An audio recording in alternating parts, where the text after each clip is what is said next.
Yusi itu, Kang Yusi ini mendirikan biro konsultan arsitek yang bernama Genesis. Genesis itu konsultan yang dengan semangat eksplorasi arsitektur kontemporer terhadap bentuk-bentuk geometris yang kuat. Dan kiprah Genesis kemudian berkembang pada penggalian arsitektur vernakuler Indonesia dengan karakter rustik yang dipadukan ke dalam ekspresi kontemporer serta arsitektur berkelanjutan yang ramah lingkungan. Oke, ini saya ada contekan sedikit biar tidak salah. Lalu tahun 2011, pada bulan Juni itu Genesis ini berubah nama menjadi Akanoma. Itu singkatan dari akar anomali. Yang saya dapat ini penjelasannya yaitu memperkuat komitmen untuk senantiasa berakar pada konteks potensi Indonesia dan persoalan masyarakat yang terpinggirkan. Ini mungkin saya baca sedikit. Ini dibuktikan dengan aktif mengikuti dan menggagas berbagai kegiatan komunitas sosial. Ada proyek filantropi terbaru yang beliau gagas, itu namanya Papan Untuk Semua, yang bergerak di bidang perumahan dan ruang publik untuk masyarakat. Bersama dengan rekan-rekannya Kang Yusing ini memberikan di proyek tersebut memberikan desain gratis dan juga ikut menggalang dana untuk membuat rumah yang layak huni yang aman bagi beberapa masyarakat yang kurang mampu. Kalau intinya sih mungkin yang bisa saya simpulkan, Kang Yusing ini adalah salah satu arsitek yang lebih ke sosial dan peduli terhadap lingkungan sekitar. Jadi berbeda mungkin dengan Budi Pradono sebelumnya, saya lihat lebih ke klien yang high class. Kalau ini lebih humble dan menyentuh masyarakat menengah bawah. Lalu kalau saya lihat juga Kang Yusing ini aktif sekali di media sosial. Mungkin itu salah satu cara untuk mendekatkan diri kepada masyarakat. Di Instagram, di Facebook, kalau saya lihat banyak postingan yang memang cukup mengedukasi. Kalau mengenai prestasi itu ada beberapa, yaitu diantaranya pernah menjadi juara 3 di Citation of Excellent Architectural Design Reflecting East Asian Identity. Lalu juara 1 di Sayembara Desain Narakala di Makassar. Menara Pinisi ya. Ya, itu mungkin profil singkat. Mungkin kalau ada tambahan bisa kami tambahkan. Sekarang untuk kuliah sekarang bisa dilanjutkan oleh Kang Yusing. Temanya adalah arsitektur yang hidup dengan alam. Mungkin kesempatan waktu bisa kepada Yusing. Mungkin boleh tepuk tangan buat Kang Yusing. Masalah kita, termasuk masalah-masalah di negara lain, tapi masalah bagi Taiwan yang sama buat kita kesempatannya. Dan ini masalahnya.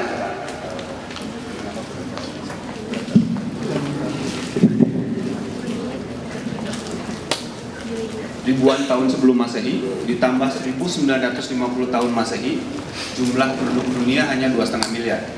Bisa bayangkan ya, itu berapa ribu tahun. Tetapi tiba-tiba dalam waktu 65 tahun kemudian, tahun 2015, penduduk dunia menjadi 7,3 miliar kira-kira. Jadi ini percepatan yang gila-gilaan dan memang masalah banyak.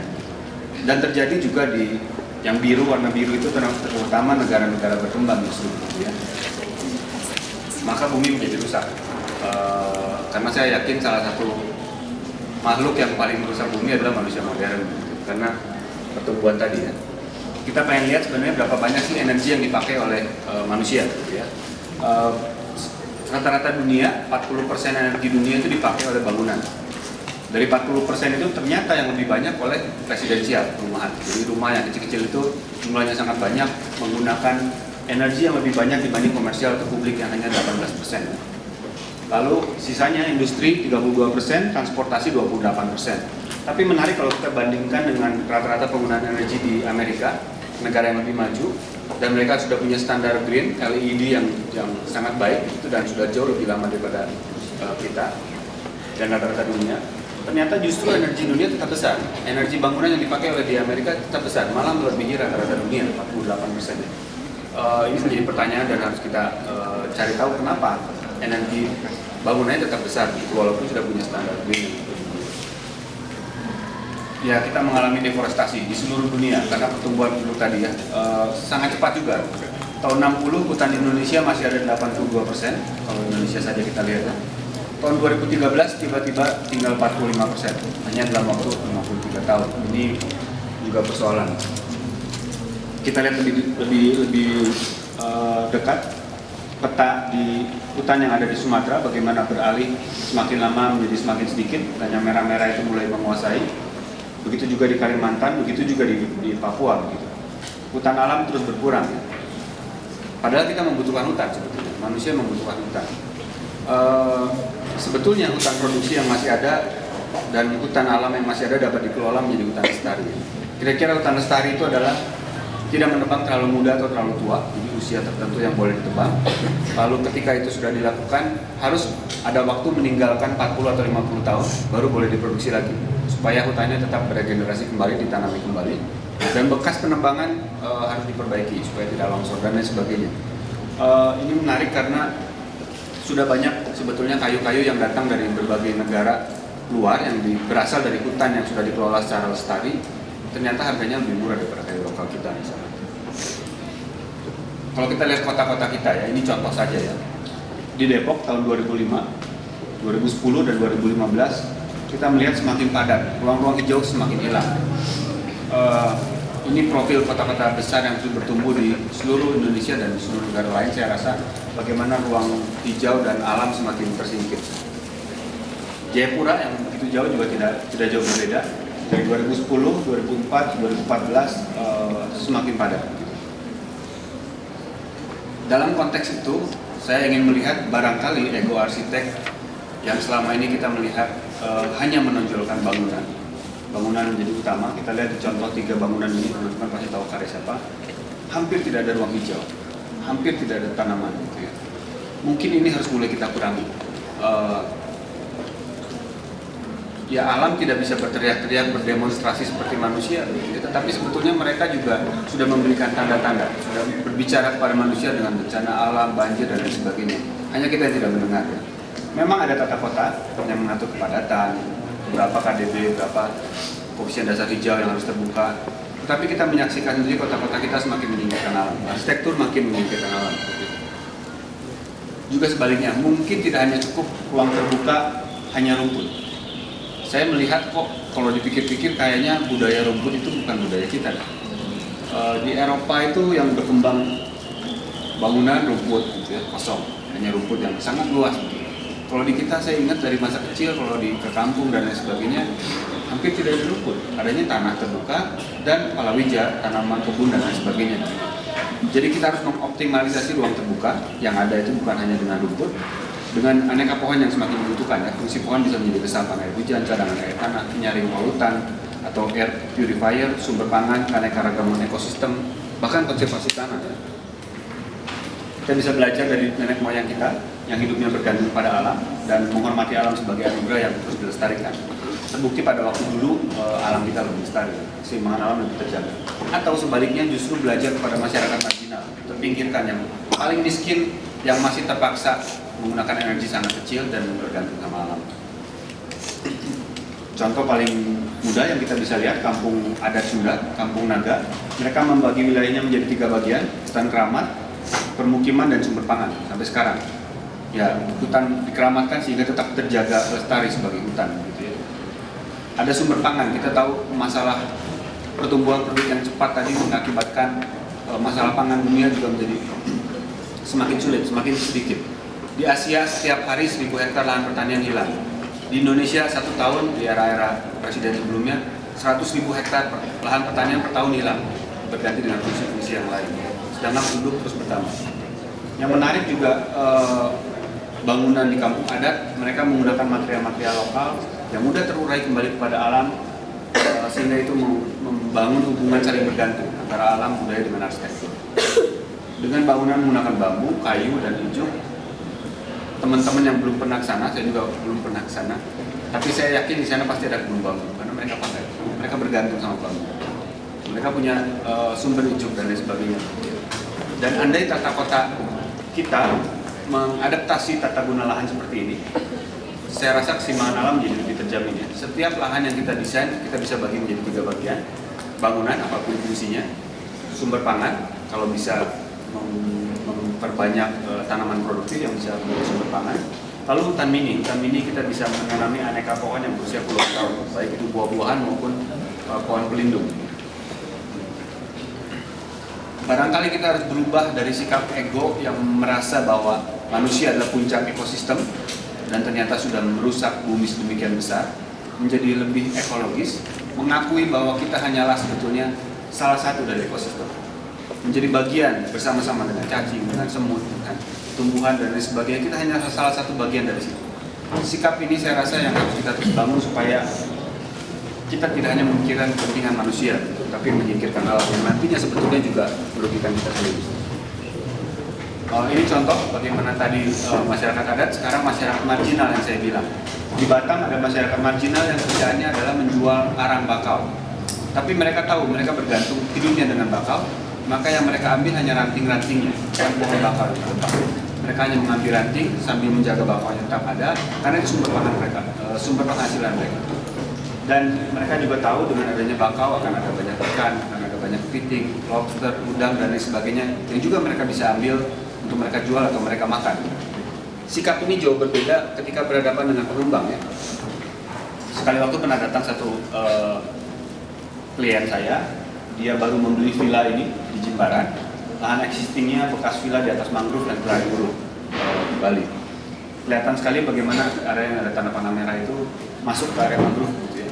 Waktu saya datang ke lokasi sudah tidak ada lahan basah, semuanya sudah diuruk begitu.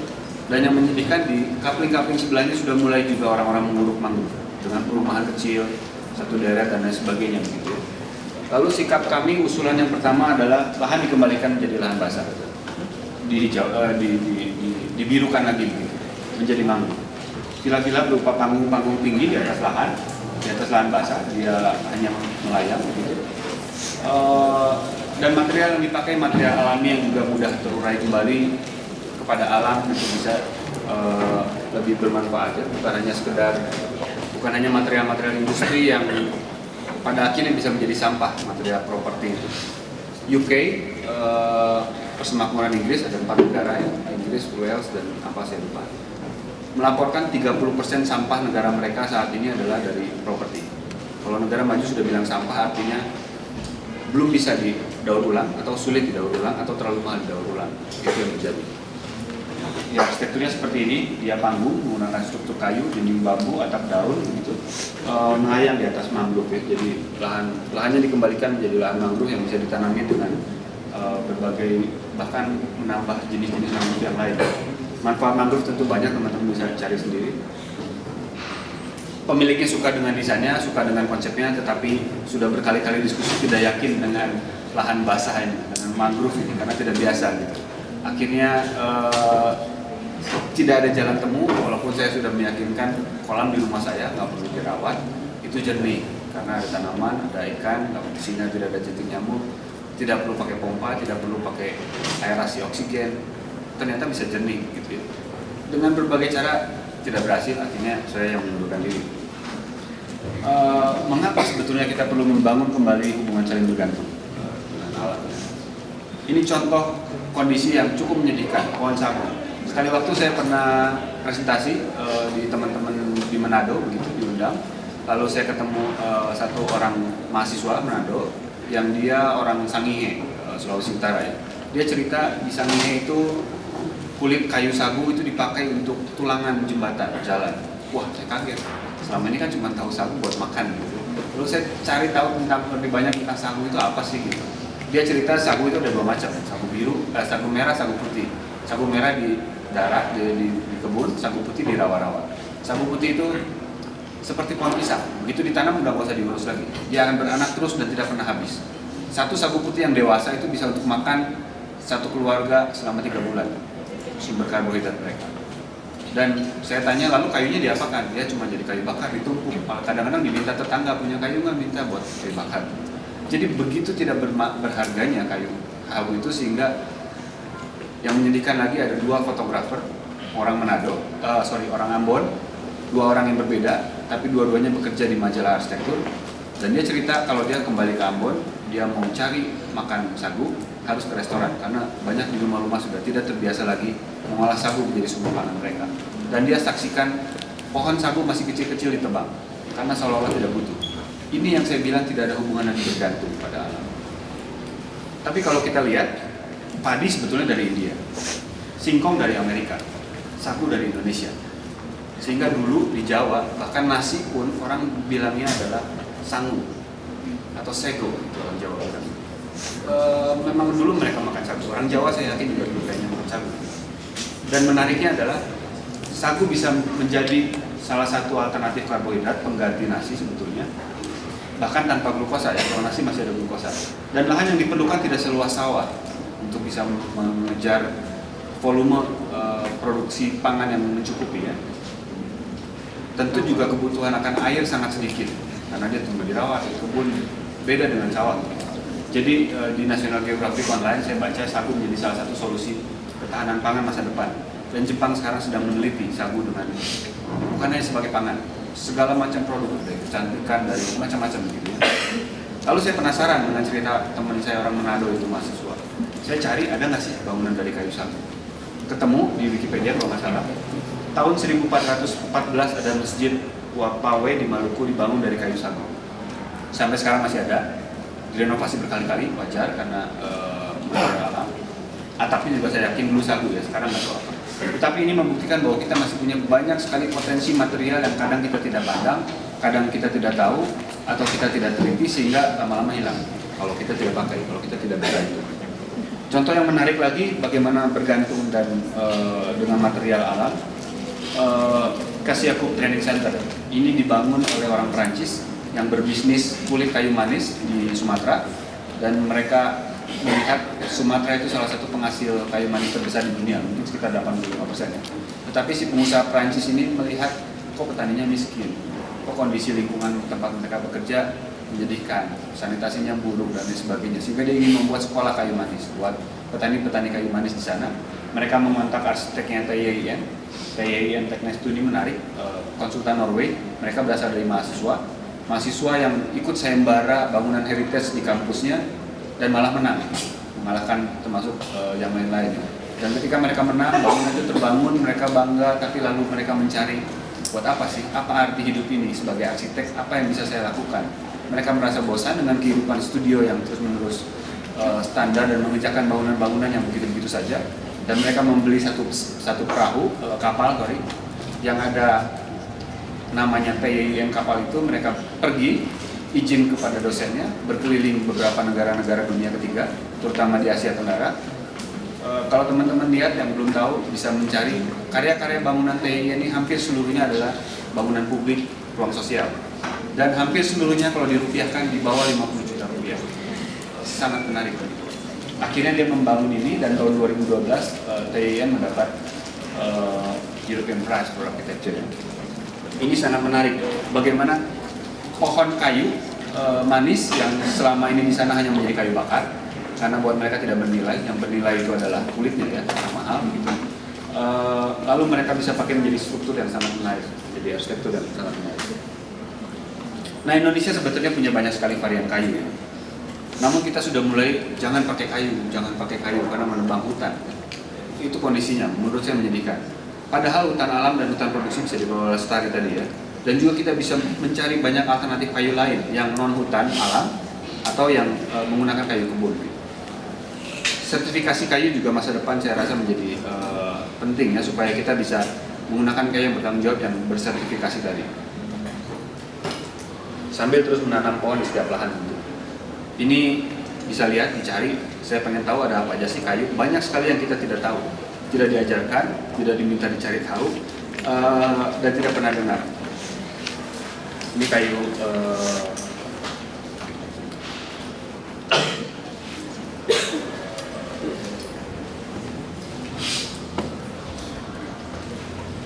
ada agatis, balau dan lain sebagainya. Ini Meranti komersial 1. Banyak sekali, banyak kayu-kayu yang mungkin juga kita tidak pernah dengar. Ada kayu rimba juga, komersial kelas 2. Sesendok ini kayu apa ya? Tapi kita punya banyak sekali. Tenang tadi ya, kayu bakar. Ini adalah masa depan kita. Indonesia salah satu penghasil kayu, masih punya hutan produksi. Dan kalau kita tidak punya hidup yang bergantung kepada material-material alam ini, sebentar saja akan hilang atau hanya dijual keluar, gitu ya. Dan kita hanya menonton. Dan saya pengen mencari tahu kegilaan kayu dunia itu seperti apa, statistik dunia akan kayu itu seperti apa ya. Kita sementara ini jangan pakai kayu. Ada si Geruban membuat kayu di Zurich yang dengan standar green dan zero carbon yang sangat ketat begitu, membangun bangunan 7 lantai dengan kayu. Kita lihat strukturnya. Ini bangunan 7 lantai struktur kayu, sangat menarik. Lebih gila lagi, 34 lantai, bulat. Strukturnya kayu di Stockholm. Lalu Michael Green, dia juga pernah mendesain puluhan lantai juga. Saya rasa belum pernah. Dia bicara bahwa teknologi kayu sementara berhenti ketika ditemukan baja atau beton. Tapi sebetulnya itu adalah masa depan kita. Tentu energinya sangat rendah karena itu ditumbuhkan oleh alam, dan waste-nya, energi yang dipakai untuk memproduksinya juga sangat rendah. Jadi kenapa tidak membuat bangunan tinggi dari struktur kayu?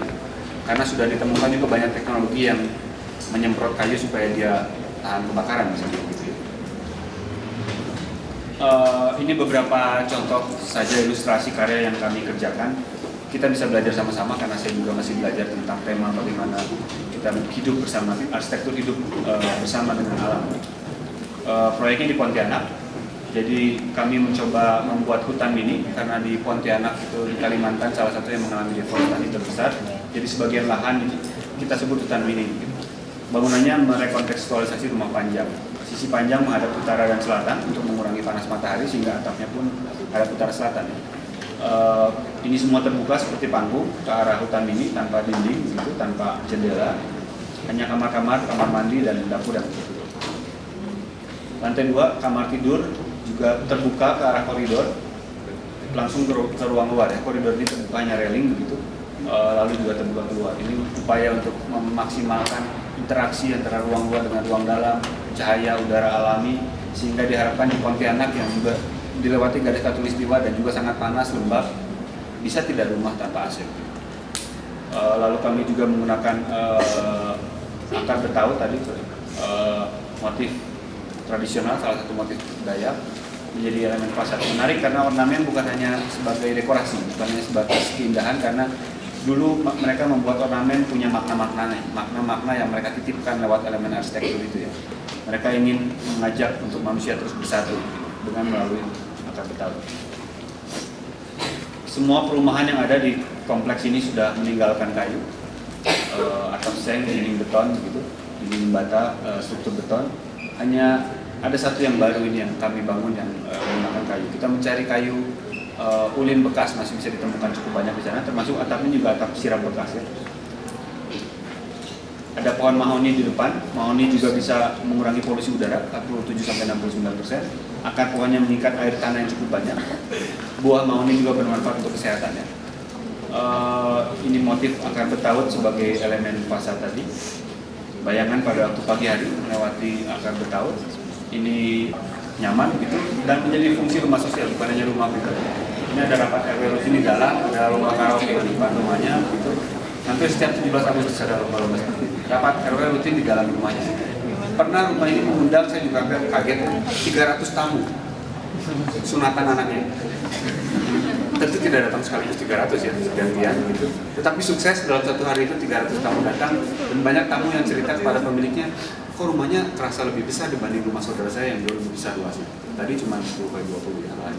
Kok rumahnya nggak sumpah ya, walaupun nggak ada AC gitu. Kok nyamuknya sedikit dan lain sebagainya. Jadi ini mencoba mengenalkan bahwa alam itu tidak harus selalu ditakuti. Malam hari rumahnya menjadi seperti lampion. Yang kedua rumah Semarang. Ini tema tugas akhir saya di ITB waktu tahun 98. Integrasi ruang luar dengan ruang dalam. Saya tidak menyangka ternyata tema ini yang terus menerus saya bawa sampai banyak karya-karya sekarang gitu ya. Kenapa perlu sekali integrasi ruang luar dengan ruang dalam?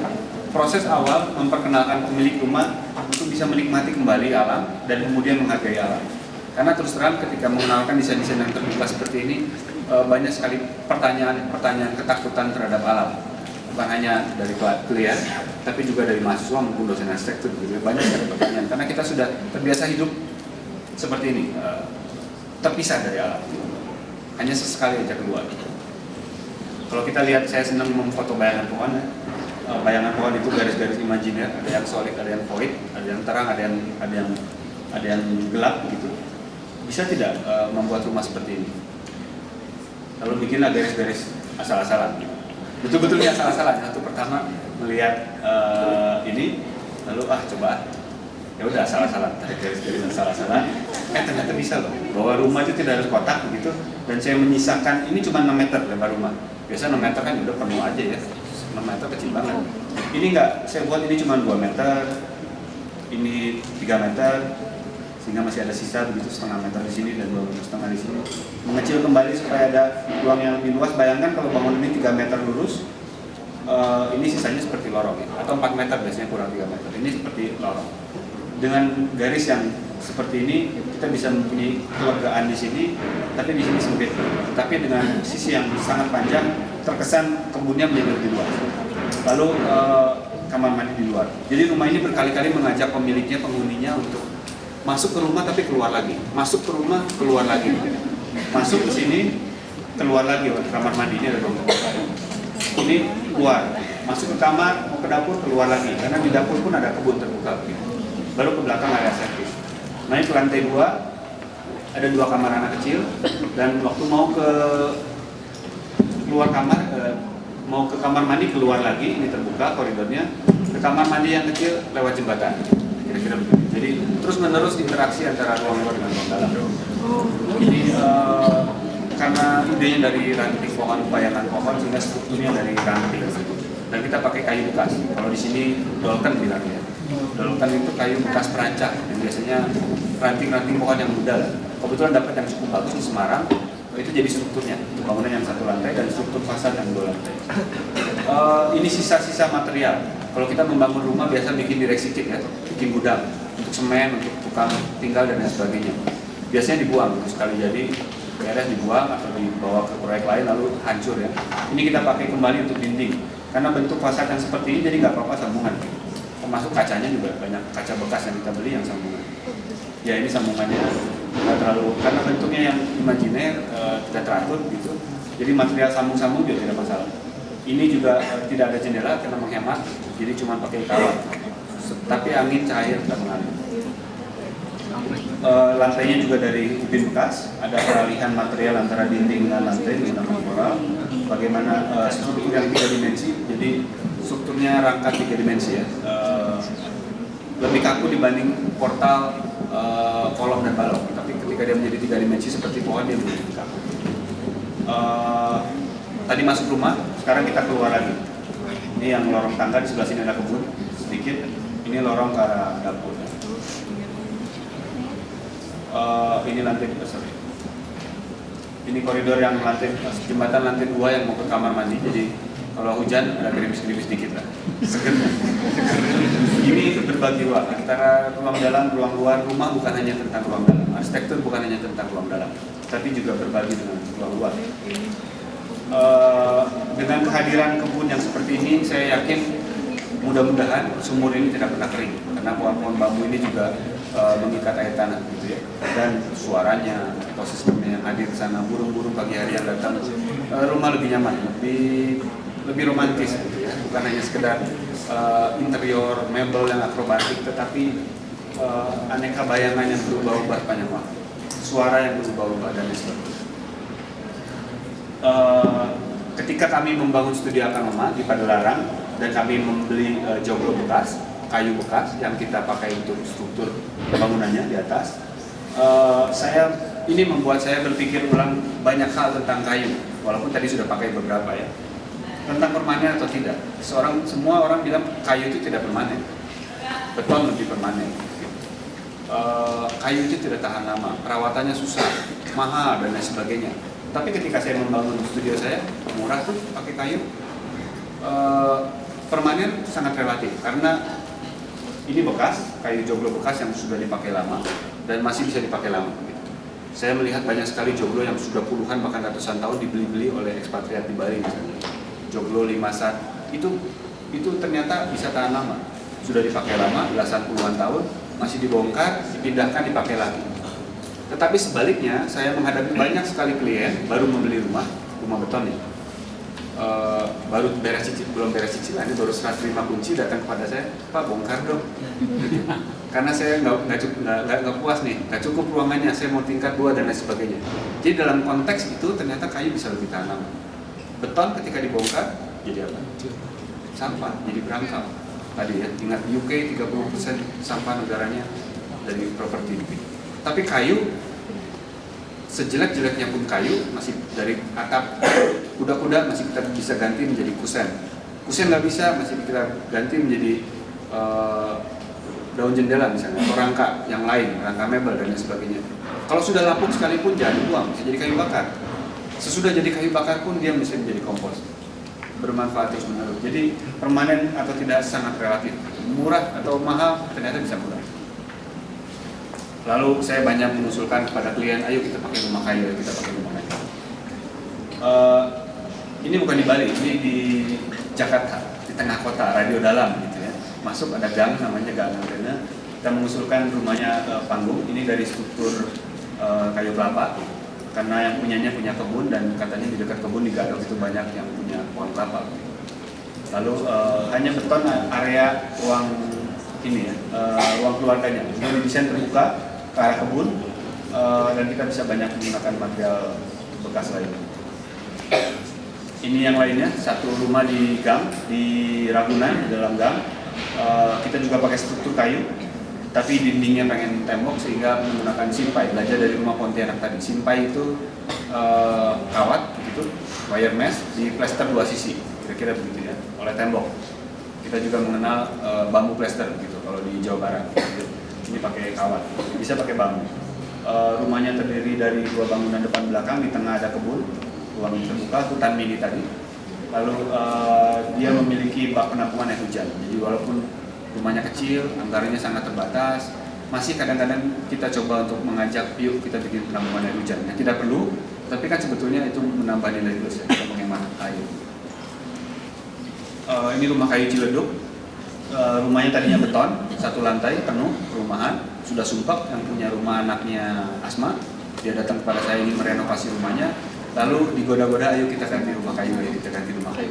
Berhasil, jadi rumah kayu 2 lantai. Jadi yang beton itu dirubuhkan karena sudah terlalu sumpek ya, ruangannya banyak di luar dan sumpek gitu. Yang kanan kiri kanan dan sebagainya.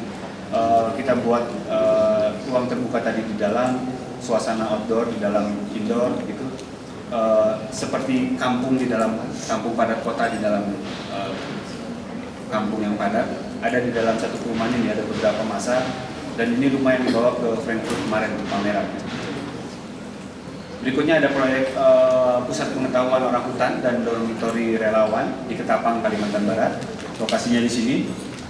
Ini memang masih hutan, masih tempat rehabilitasi orangutan. Ternyata orangutan mahal ya untuk merehabilitasi satu orangutan yang tadinya dipelihara, dikembalikan ke hutan alam gitu. Perlu ratusan juta gitu, hanya satu gitu. Untuk ngasih makan, untuk obat, untuk dibiarkan dia bisa mandiri dan sebagainya. Lalu dia ingin membuat satu fasilitas pengetahuan orangutan dan menjadi pusat relawan. Banyak kan relawan dari orang luar negeri, mahasiswa dan lain sebagainya. Karena letaknya di Ketapang, saya ingat suku Dayak Bidayuh, rumahnya seperti ini, rumah panjang. Tapi juga ada bangunan multifungsi, ini bangunan ruang serbaguna mereka yang bentuknya lingkaran. Ternyata rumah Dayak bukannya rumah panjang, tapi juga ada yang lingkaran. Ini menjadi sumber ide kita ya. Jadi bangunannya modifikasi, rekontekstualisasi dari rumah Dayak tadi, memanjang, dan ada yang lingkaran sebagai ruang serbaguna, ruang apa namanya, acara-acara mereka presentasi, ada galeri di bawah, ada ruang makan di bawah, dan bangunnya panggung di bawah ini menjadi ruang pamer temporer, ada sebagian ruang pamer permanen. depan dan lain-lain. Tangga amphitheater untuk mengadakan pertunjukan dan lain-lain juga dimanfaatkan sekaligus untuk tangga dari bangunan ya.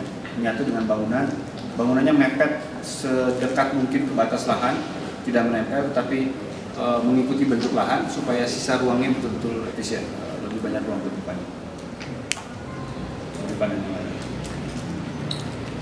Ini ruang yang di atas, ruang terbuka tanpa dinding ya, jadi cuma ada atap tadi. Ini dormitorinya. Ini kamar mandinya. Semua kayu kecuali dindingnya bisa pakai single. Berikutnya proposal apartemen rakyat Siniset di Bandung. Waktu itu Pak Ridwan Kamil mengundang arsitek untuk mengajukan diri ikut dalam memberikan usulan buat apartemen rakyat. Ada 11 sampai 13 lahan ya. Saya kebagian di Cingiset, lahannya masih berupa sawah.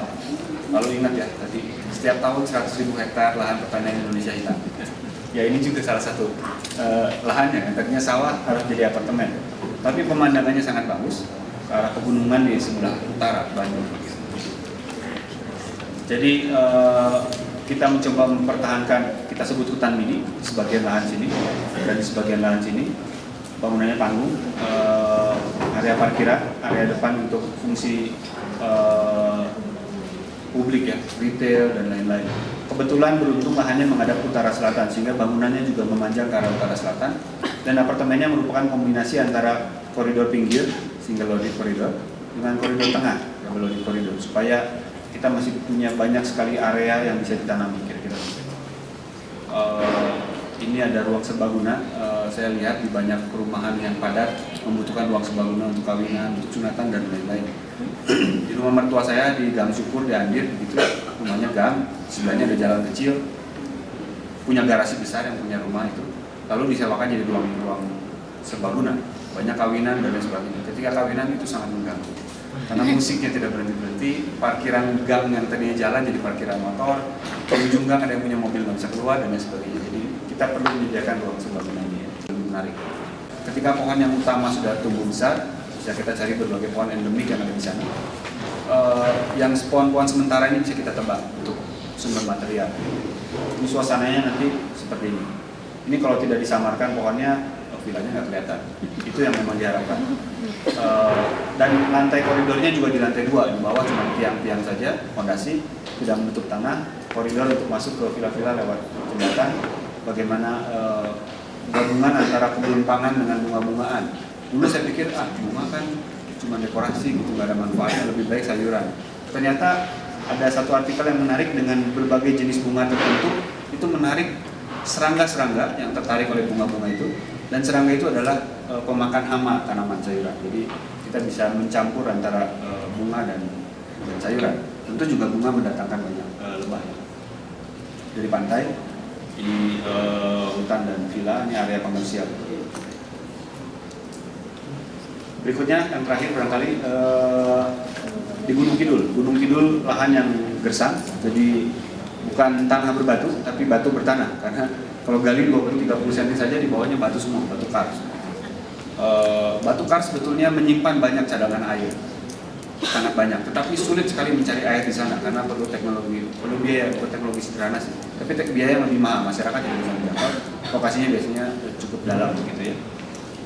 Sehingga isu air menjadi isu yang bisa membangkitkan kepedulian masyarakat dalam ikut berpartisipasi dalam merancang contohnya kasus apartemen rakyat ini bagaimana. Nah terus pertanyaan kedua itu kayak tadi Pak Yusin berkata bahwa kita lebih mengutamakan industri kecil dalam material-material bangunan kita. Tapi mengingat bahwa industri kecil mungkin tingkat kerapian dan kualitas yang dihasilkan mungkin tidak sebagus dengan kualitas yang dihasilkan pabrikan. Nah, bagaimana kita sebagai seorang arsitek bisa mengantisipasi material-material tersebut agar tetap terjaga kualitas dan keawetannya? Terima kasih. Oke, saya jawab yang kedua, ini sangat menarik ya. Baju saya ini dijahit sama menjahit pinggir jalan, di jalan Kelenteng. Kainnya bekas karung terigu. Celana saya dari sarung yang dibawa ke penjahit yang sama. Harganya murah. Gitu. Tapi ini menjadi mahal karena nggak ada di mana-mana begitu ya. Karena saya jahit sendiri. Ada satu perusahaan namanya Javara Indonesia. Mereka perusahaan yang menjual bumbu dapur, produk-produk pangan. Ini visinya sangat luar biasa. Mereka bukan cuma sekedar bicara jualan produk, produknya premium, kelas mahal ya. Garam itu kecil bisa berapa begitu ya. Tapi mereka lahir dari kualitas-kualitas yang luar biasa. Dari produk pangan yang ada di Indonesia, dia melihat ini bagus sekali. Tapi petani garam Bali misalnya, petani garam Bali itu pengrajin atau petani lah kalau garam susah bilangnya. Pengrajin garam di Bali itu tidak percaya diri. Bu, garam saya nggak seperti di Madura, ditambahin pakai apa tuh? Beriodium, saya nggak ada. Garam saya cuma gini-gini aja manual, nggak pakai mesin, bagus. Tapi pemilik Javara Ibu Hel ini melihat ini garam bagus banget, kualitasnya luar biasa, organik dan lain sebagainya. Yang dia lakukan adalah dia membangun kepercayaan diri, mensertifikasi dan lain sebagainya, dan garam ini sekarang diimpor. 85% produk itu Javara diimpor ke berbagai negara. Kadang dia ada acara-acara gathering di Italia misalnya, dia bawa petaninya, pengrajin garamnya dibawa ke Italia untuk bicara di depan forum seperti ini, di depan masyarakat, acara forum di Italia.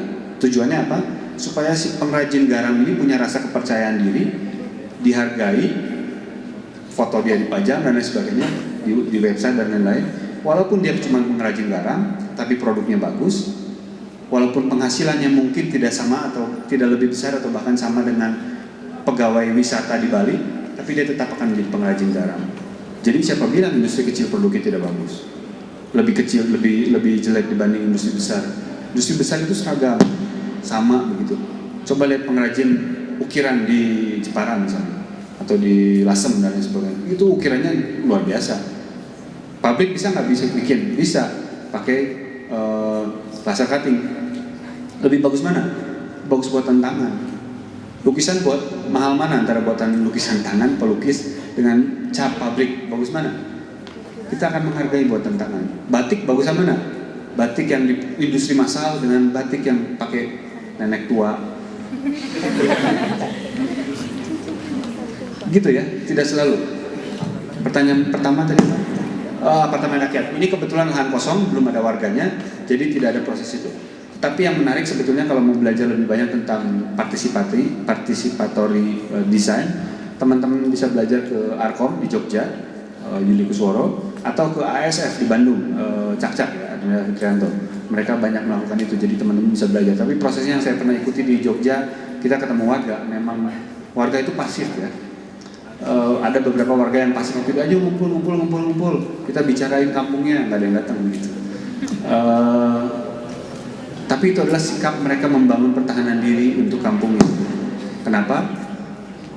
Mereka bisa bahagia karena mereka sudah belajar menjalani hidup yang demikian sulit, sehingga mereka membatasi keinginan mereka. Kita bisa bahagia kalau kita tidak punya banyak keinginan, itu yang mereka lakukan. Jadi ketika kita datang, ayo kita bikin kampungnya jadi lebih bagus, kita bermain-main dengan kebahagiaan mereka ya. Jangan-jangan ketika sudah diberikan harapan tidak terjadi, mereka jadi tidak bahagia dibanding dulu begitu ya. Tapi itu yang terjadi. Jadi waktu itu ya kita terpaksa datang dari rumah ke rumah, kita ngobrol, terpaksa harus bicara seperti itu karena ada rencana Kaliwinongo Wisataku 2030 dari pemerintah Jogja. Jadi kampung-kampung itu akan kena. Jadi mau nggak mau harus mulai dibicarakan dari sekarang apa keterlibatan mereka, peran serta mereka, sehingga kampung ini tidak tergusur habis oleh investor menjadi hotel, menjadi resort, menjadi macam-macam. Lalu mereka ketika tergusur kita nggak tahu menjadi apa. Mulai kehidupan dari nol, nggak tahu tinggal di mana, nggak tahu bisa punya rumah lagi atau enggak dan sebagainya gitu ya. Jadi memang prosesnya harus lebih sabar, lebih banyak mendengar karena kita harus banyak belajar dari mereka yang menjalani hidupnya jauh lebih sulit daripada kita gitu.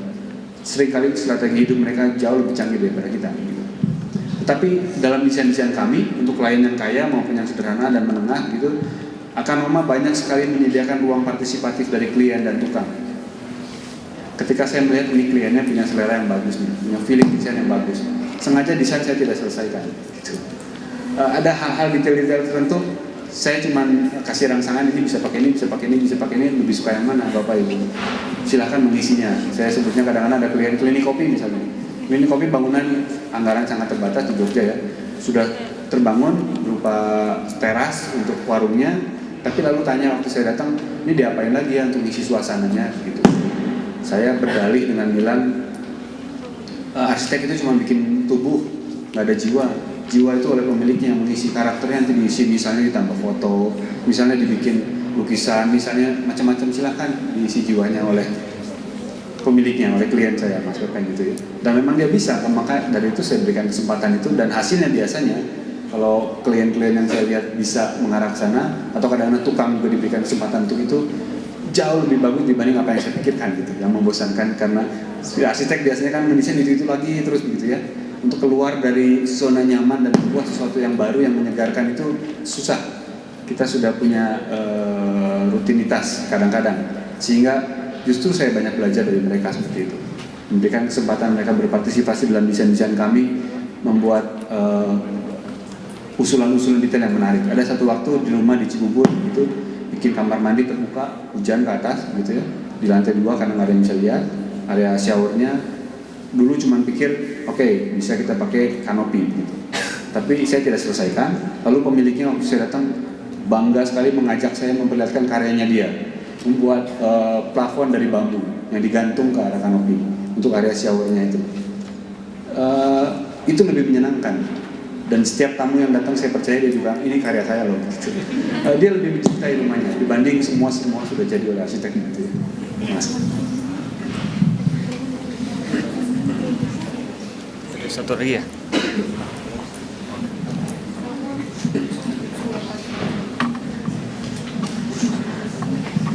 Selamat siang, saya Santos dari mahasiswa arsitektur tingkat 2. Yang ingin saya tanyakan adalah bagaimana jika tadi kan Pak Yursing lebih ke konteks lingkungannya kan ya? Bagaimana jika kita dihadapi dengan kondisi masyarakatnya sendiri berbanding terbalik dengan kondisi lingkungannya, kondisi alamnya. Misalnya di daerah saya itu masyarakat nelayannya lebih membangun rumah langsung di pantai, sedangkan itu kan nggak boleh gitu kan. Akibatnya pembuangan sampah sembarangan dan lingkungannya jadi terlihat lebih kumuh. Nah, bagaimana sikap seorang Yursing dalam merespon kondisi seperti ini kalau diminta untuk membangun sebuah perumahan? Terima kasih. Oke, siapa yang bilang nggak boleh bikin bangunan di atas air?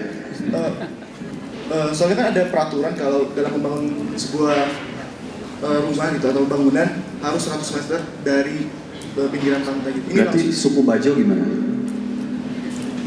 Enggak, soalnya maksud saya banyak yang nelayan itu mikirnya karena langsung dekat dengan ke laut, maka langsung dibangun di rumah di situ. Oke, dari mana sorry? Kampung nelayannya di mana? Di Sibolga. Sibolga ya. Ya, ini isu yang tidak pernah berhenti tentang agraria ya. Saya bertanya-tanya sebetulnya ada tidak sih sertifikat di atas air begitu? Suku Bajo misalnya, apakah mereka lalu kita anggap ilegal, lalu mereka kita anggap penjahat semua begitu karena ilegal tadi? Kan sekarang selalu begitu, stigma ya. Kalau masyarakat kampung kota yang kumuh itu ilegal lalu disebut penjahat gitu. Apakah suku Bajo dari dulu mereka sudah hidup? Kebudayaan itu dibangun atas sebelum ada negara ya, sebelum ada negara Indonesia, sungai-sungai sudah hidup masyarakat yang begitu banyak karena bergantung sama air hidupnya. Mereka menjaga airnya tetap bersih karena mereka membutuhkan airnya begitu. Mereka hidup di atas laut karena mereka hidupnya sehari-hari dengan ikan dan lain sebagainya begitu ya. Tentang itu menurut saya sangat kompleks. Jadi tidak selalu kita hitam putih ilegal dan legal, tidak selalu. Bangun di atas pantai itu tidak selalu salah, tidak selalu benar. Coba lihat jalan-jalan di sepanjang garis pantai di Indonesia. Banyak sekali hotel, banyak sekali villa, banyak sekali rumah pribadi, bahkan di atas melayang dan menguruk laut ada sekali. Termasuk pemerintah juga melakukan pantai di Manado itu udah habis kayaknya, diuruk semua, reklamasi. Yang sekarang sedang juga mau dilakukan di Jakarta dan Teluk Benua dan lain sebagainya. Jadi dalam konteks itu siapa yang salah, siapa yang ilegal gitu. Kalau mereka membuat peraturan sendiri lalu reklamasi sendiri itu legal, tapi kita tahu sendiri kerusakan alamnya sangat besar, misalnya begitu ya. Jadi dalam hal masyarakat kecil yang selalu dimarginalkan itu sangat relatif gitu. Dan tugas Arkom misalnya di Makassar, ada Arkom di Makassar itu mendampingi masyarakat nelayan seperti itu, yang terpinggirkan karena dianggap tanahnya dibeli oleh developer begitu, padahal mereka sudah ada dari lama. Jadi Arkom ini berbagai jurusan, bukan cuma arsitek, mendampingi bahkan datang ke sidang dan lain sebagainya supaya mereka mendapat gantinya lahan untuk bisa dapat hidup dan lain sebagainya. Itu tugas Arkom yang menurut saya penting dan cukup berat ya. Kira-kira seperti itu. Jadi setelah melalui dari situ baru kita bisa bicara arsitektur. Tentu arsitekturnya bisa, misalnya sikap yang tadi, membangun arsitektur dengan material-material yang bisa terurai kembali kepada alam gitu. Perlu proses panjang untuk meyakinkan masyarakat marginal biasanya lebih peduli soal sampah. Mereka nggak peduli, lah makan aja susah, gimana gua mau ngurusin sampah gitu, ya kan? Jangan jauh-jauh masyarakat miskin lah. Orang kaya aja yang punya mobil di mana-mana buang sampah dari luar mobil itu banyak banget. Dan kalau ditegur marah-marah gitu. Yang berpendidikan itu nggak peduli pendidikan berapa ya. Bagaimana masyarakat yang hidupnya masih soal sekarang makan apa ya? Masih harus peduli untuk memilah sampah, mengolah, susah jauh sekali. Sehingga kenapa saya bilang bahwa mahasiswa punya peran yang besar, kampus punya peran yang besar, bukan hanya berbicara tentang teknologi tinggi, riset material-material yang mahal dan industri, tapi material-material yang ada di tengah masyarakat, sehingga masyarakat bisa terlibat, mengelola, lalu mendapat penghasilan yang banyak dari material yang ada di sekitar mereka. Ada tidak riset-riset karya-karya dari kampus yang berbicara untuk orang miskin? Sedikit, hampir nggak ada, karena tidak ada duitnya, tidak menarik gitu. Lalu kita menyalahkan mereka, lu buang sampah sembarangan, lu hidupnya kumuh, lu merusak alam. Yang merusak siapa? Gitu. Kira-kira seperti itu. Pernah mendengar Pulau Serangan kalau nggak salah di Bali? Ya, itu reklamasi pemerintah tahun berapa saya lupa. Direklamasi, merusak kondisi alam, sampai sekarang Serangan itu tidak pernah berhasil menjadi pulau yang berhasil menjadi tempat wisata yang menarik. Tetapi tetap rusak, tetap jelek, bahkan tambah rusak karena mengubah. Ketika ada reklamasi itu mengubah kondisi alam yang sangat banyak, dan mulai banyak beberapa reklamasi yang gagal turun kembali lalu masuk kembali air dan lain sebagainya. Dengan kondisi Pulau Serangan yang sudah jelas gagal, reklamasi lagi ingin di tempat yang lain, di teluk yang lain, padahal yang ini belum dikelola dengan baik gitu kira-kira ya. Jadi isunya sangat kompleks, makanya arsitek perlu belajar banyak hal. Kita harus bukan hanya menjadi arsitek, kita bukan harus menjadi arsitek, kita harus menjadi manusia gitu. Manusia ya artinya kita membicarakan banyak hal, mengetahui banyak hal, belajar banyak hal, supaya kita bisa bersikap, supaya kita bisa menentukan kita mau menjadi seperti apa. Oke. Dibuka 3 pertanyaan lagi, tadi Bapak 1, 2, dan 3 di belakang.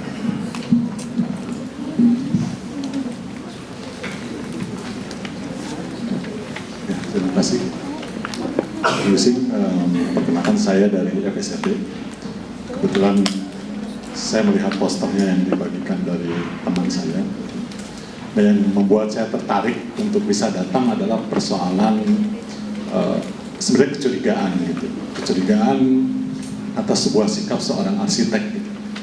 Bagaimana seorang arsitek yang sepertinya berbeda gitu di mata saya pada saat melihat poster itu. Ternyata betul ketika saya datang ke sini ada hal yang kemudian bisa saya coba tarik atau simpulkan, perkara idealisme, terus kemudian juga kreativitas dan konsistensi. Nah, perkara atau 3 hal itu yang kemudian ingin saya coba tanyakan. Bagaimana Kang Yusrin bisa memperoleh itu semua di sebuah arus besar hegemoni saat ini gitu ya. Sudah pasti menjadi sesuatu yang anomali. Tadi di beberapa di awal disebutkan grupnya anomali gitu, dari Genesis menjadi anomali. Itu sebuah gambaran yang mungkin sebuah perjalanan yang hingga saat ini Kang Yusrin masih menjadi seorang anomali atau dengan kelompoknya menjadi anomali di arus besar ini. Nah, tetapi itu menjadi sesuatu yang menarik dalam pengertian bahwa ada aspek-aspek yang kemudian tidak terbongkar gitu ya oleh para arsitektur yang lain gitu, kalau saya lihat. Di mana yang lain mungkin akan cenderung pada hal-hal yang berlawanan dengan Kang Yusrin gitu. Nah, seberapa kuat dan kemudian bagaimana membangun sebuah visi bersama, terutama karena arsitek kan kalau saya lihat berbeda dengan di FSRD yang cenderung solo gitu ya, sendiri, seniman sendiri, gerakannya sendiri gitu. Kalaupun ada dibangun sebuah komunitas seniman di sana. Tapi di dunia arsitek dalam proses bekerjanya kan teamwork. Nah, dalam teamwork itu juga kan perlu sebuah visi yang sama, gitu. Idealisme, kreativitas, dan konsistensi yang sama. Nah, itu bagaimana bisa terjadi sehingga terwujud proyek-proyek besar seperti itu. Nah, terkait dengan dunia pendidikan, karena kebetulan ini pembicaranya di ruang akademik ITB. Nah, apakah gitu ya, dari mulai kuliah hingga saat ini mulai ada gitu sebuah isu-isu yang kemudian dilontarkan yang mengarah dengan visi Kang Yusing gitu. Atau itu belum ada gitu. Nah, itu yang ingin saya coba tanyakan. Mungkin ada beberapa pertanyaan yang bisa disimpulkan. Terima kasih. Ya, susah jawabnya. Tapi saya bisa mulai dengan ini. Teman-teman yang mau jadi arsitek, jadilah diri sendiri. Jadi tugas pertama yang saya lakukan adalah saya berusaha mengenali siapa saya. Banyak orang sudah dewasa, sudah hampir mati, sudah tua, nggak pernah mengenali siapa saya gitu. Menurut saya ini penting untuk mengenali siapa saya. Apa yang saya suka. Kenapa saya lahir di keluarga ini? Kenapa saya punya orang tua seperti ini? Kenapa saya lahir di Bandung? Kenapa lingkungan kecil saya sedikit orang Tionghoa? Kenapa saya kecil dipukulin? Dan lain sebagainya. Itu banyak membuat pertanyaan. Kenapa sifat saya seperti ini? Kenapa temperamen saya begini? Kenapa? Dan lain sebagainya. Lalu saya sedikit mengetahui misalnya kenapa kok saya orangnya bebas ya, maksudnya pengen beda gitu ya. Karena di keluarga orang tua saya, ayah saya waktu itu, ayah saya tuh pencari Tuhan begitu. Dia Konghucu. Lalu karena harus punya KTP waktu itu beragama jadi Buddha.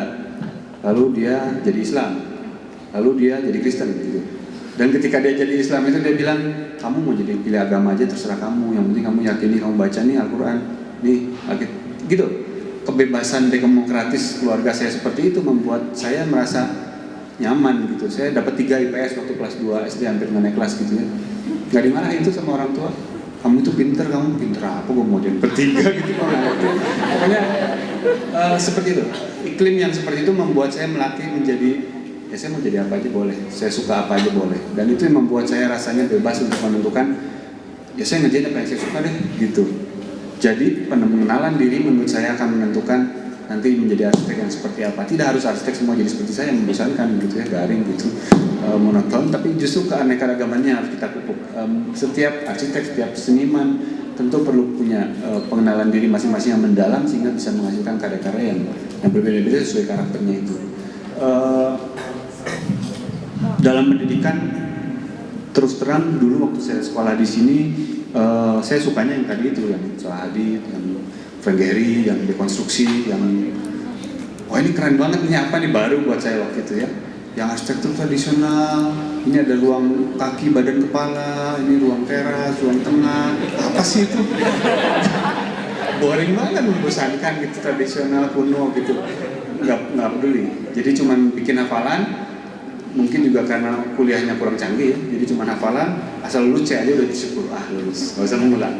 Pokoknya dapat C udah syukur deh, lulus gitu, arsitektur tradisional. Tidak menarik, karena kita tidak termasuk sekolah, sikap saya pemalas gitu. Jadi waktu sekolah itu nilai SMA ya, Eptanas ya, akhir SMA itu, nilai Eptanas fisika saya itu tertinggi di sekolah, cuma salah 1 nomor kalau nggak salah. 1-2 nomor lah, 9, sekian gitu nilainya. Tapi apakah saya mengerti tentang fisika? Enggak. Saya tahu peristiwa-peristiwa fisika dalam kehidupan sehari-hari? Enggak. Karena sikap saya cuma menghafal, bisa mengerjakan soal, bisa mengerjakan rumus, selesai tapi saya tidak mengerti. Saya pikir ini tugas pendidikan, membawa anaknya mengerti apa yang diajarkan, bukan cuma sekedar menghafal dan menyelesaikan tugas ujian begitu. Sehingga kalau mengerti itu betul-betul kita bisa punya banyak sekali lulusan dengan berbagai minat yang berbeda-beda dan mengembangkan banyak hal yang sangat menarik gitu. Indonesia punya kaya sekali sumber daya alam.